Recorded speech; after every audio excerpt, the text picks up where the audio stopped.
Edgar Allan Poe was one of America's most famous writers. He was also probably one of the best writers that this country's ever produced in the short story genre and in poetry. His form of writing, his style of writing, his command of the English language, and the topics he chose to write were pretty unusual for the time. Today we would call them Gothic stories, but at the time they were called German stories, and they were mostly dark stories, what we would call today horror stories. We're at the Edgar Allan Poe house in Baltimore, one of 3 surviving houses in which he lived in the United States. He lived in this house before he lived in the other 2. And Baltimore is also significant in the fact that it's a city that discovered Poe.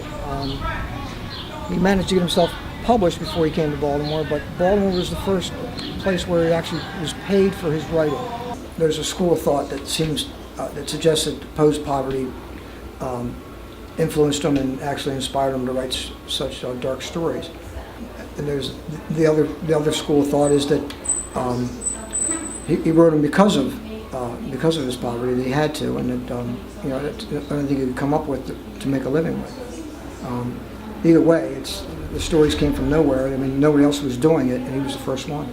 His first biographer was actually an enemy of his, and he was, by chance or design, he was appointed his literary executor, and he was the one that wrote the first biography, as it were, and it was pretty scandalous, pretty destructive, and for 20 years it stood by itself, and everything we know, everything derogatory we know about Poe came pretty much from that biography. Other people that would rush to vindicate him and try to save his reputation, they seem to have their own agendas as well. Snodgrass was actually one of the ones that found him laying in the street in Baltimore.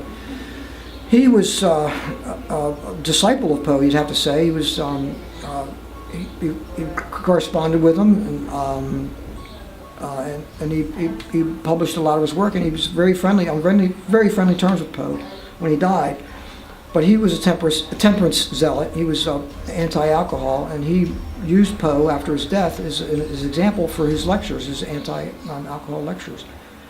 So every biographer you have to examine closely what they're saying, because a lot of it is suspect.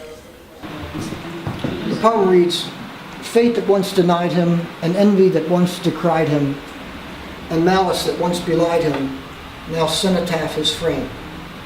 That was written by Tennyson for the memorial in 1875.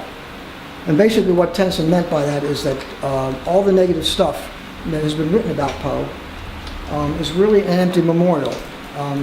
For the true identity of Poe, you must look somewhere else.